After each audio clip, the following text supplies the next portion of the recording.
tunaanza hapa sasa. Afisa maendeleo ya jamii Spora Alisante awakumbushe wasikilizaji wetu kuhusiana na hiyo mikopo laini ambayo inatolewa na Wizara ya Maendeleo ya Jamii kwa kushirikiana na NMB. Vigezo vinakuwaje, utaratibu ukoje? Alafu ndio tuanze hapa tuzungumze na manager wa benki ya NMB Chaliza. Karibu sana manager. Asante sana, nashukuru. Ndio. Nikianza na mikopo, lazima tutoe mikopo kwa watu wenye sifa. Ndio.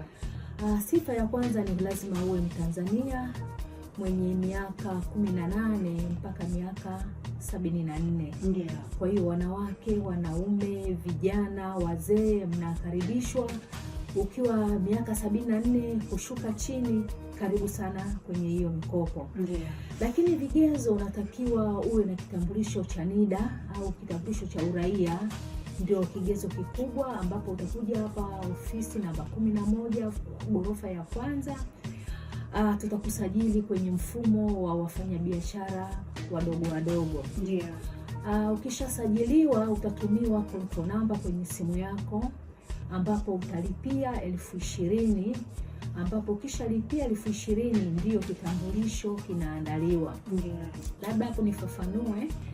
Kuna mtu alikuwa amejisajili, amekuja hapa halmashauri, tumemsajili, akaja kudai kitambulisho, nimekuja kuchukua kitambulisho changu. Hatukioni, kuangalia kwenye mfumo ni kweli tumemsajili, hajalipia. Kwa hiyo kujisajili peke yake hakutoshi, ni lazima ujisajili na ulipie 20,000. Lakini cha kusisitizia hapo, tunaomba sana mutunze ile risiti unaopewa na wakala. Wakati mwingine mifumo inasumbua, kwa hiyo tunapotaka kujua umelipia ni lazima tuwe na ile risiti. Unakuta wengine wanakuja wameipoteza ile risiti, kwa hiyo kumtafuta inakuwa ngumu. Kwa hiyo tunawasisitiza sana, kama iko kwenye simu yako tunza hiyo message, lakini kama ulipewa risiti na wakala, hakikisha unaitunza mpaka utakapopata kitambulisho cha mjasiriamali. Sifa nyingine ni lazima awe na akaunti ya NMB. Hilo watu wa NMB leo hapo, namshukuru Mungu, watalielezea vizuri. Lakini kitu kingine ni lazima uwe na barua ya utambulisho kutoka kwenye ofisi ya mtendaji wa kijiji au mtendaji wa kata, ambayo inatuthibitishia wewe ni mkazi wa eneo hili. Hizo ndio sifa za msingi kabisa ambazo anatakiwa awe nazo huyo mjasiriamali. Lakini pia kitu kingine cha kuongezea ni kwamba mkopo wetu wa mkopo laini unaanzia shilingi 100,000 mpaka milioni 4. Kwa hiyo tunawalenga wale wajasiriamali wadogo kabisa, wale ambao wanasema sisi hatuna uwezo wa kujiunga kwenye vikundi vya watu 5, watu 10. Process ni ndefu, au mchakato wa kupata ile fedha ni mgumu. Kwa hiyo mama ameona tuandalie mchakato rahisi ambao unatuweza kumfikia mtu wa chini kabisa, wale wa mama wanaopanga nyanya chungu chini,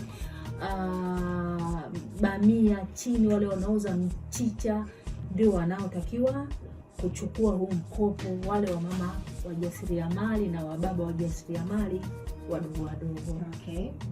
Sawa, lakini pia kuna kubwa ulizungumza wakati ulipokuja hapa kuhusiana na vigezo na masharti kwa hiyo mikopo. Ulisema mtu anatakiwa awe msafi. Mikopo hii ni wanagawa mtu msafi, usiwe na mikopo mingine huko nje, au pia zile mtisha songesha na nini, pia utupitishe hapo watu pia waweze kufahamu.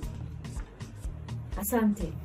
Mikopo yetu kama alivyosema mtangazaji inataka watu wasafi. Hatuhitaji mtu mwenye mikopo sehemu mbalimbali, na wanaangalia kweli kama unashindwa kulipa 2,000 kwenye simu, umechukua songesha, umeshindwa kulipa 2,000, umeweka kwenye laini nyingine, ukitumiwa hela usinitumie kwenye laini hii nadaiwa, unawezaje kulipa hii 100,000? Kwa hiyo tunaangalia watu ambao hawana mikopo mingi, ili meneja wa benki watalifafanua vizuri. Lakini hatutakiwi tuwe na mikopo kwenye simu au na mkopo kausha damu. Na niwakumbushe kwamba kitambulisho cha NIDA akifichi, NMB wanakitumia kwenye hizi asasi za kifedha wanazitumia Kwa hiyo wanapochukua kitambulisho chako au zile namba zako za NIDA, wakizingiza kwenye mfumo, inaonyesha kwamba kuna mahali umechukua mkopo. Kwa hiyo hutakiwi kuwa na mikopo mingi. Cha msingi ninachosisitiza ndugu zanguni, hebu malizeni hivyo vimeo au hiyo mikopo mliokopa ili muweze kuchukua huu mkopo. Sawa, lakini kuna mengine nafikiri tukishazungumza pia pale utajibu. Kumekuwa kidogo kuna wasiwasi, na uzuri wewe umefika utawatoa wasiwasi kwa wale ambao tayari wamekwisha jaza, wamekuja hapa wameleta hivyo viambatanishi, lakini wanasema bado hawajatumia control number. Kwa utazungumza hapa labda kuna nini shida, lakini kuna wengine ambao tayari wamekwisha lipia hizo control number pia hawajapata. Sasa na umetugusia hapa tulipokuwa offline kwamba kuna vitambulisho pia tayari vimeshatoka. Utaratibu ukoje pia kufuata ili watu waweze kufahamu? Sawa madam? Sawa. Meneja wa benki NB Chalinze, karibu sana kwenye studio zetu za Challenge FM. Nashukuru sana. Umekuja na habari njema sana kwa wajasiriamali wadogo na wao pia wanataka kufahamu, maana wengi wanakuwa wanaogopa mikopo ya kibenki, mikopo ambayo unaweka pesa, unaweka viwanja, nyumba yangu itakuja itauzwa na nini. Kama Maspora kidogo alitupa taarifa kwamba huku hakuna masuala kunyang'anyana nyumba wala viwanja. Sasa ametuambia hapa taratibu za kuweza kupata huo mkopo, kuleta hizo barua hapa ili kuweza kupata kitambulisho cha ujasiriamali. Sasa baada ya huyu mfanyabiashara mdogo tayari amekwisha pata kitambulisho cha ujasiriamali, akija kwako wewe, nini kingine cha ziada anatakiwa aje nacho tofauti na kitambulisho cha ujasiriamali ambacho alikipata hapa halmashauri? Nashukuru sana ndugu mtangazaji. Labda nianze na kusalimia. Sisi tuko wazima. Nimeongozana na mwenzangu afisa mikopo ama afisa uhusiano. Mimi naitwa Mbaruku Nyenga kama ulivyokuwa umetutambulisha. Ni manager wa tawi la NB Chalinze. Labda nianze nyuma kidogo kwa sababu ni mara yetu ya kwanza kuja kuzungumza hapa.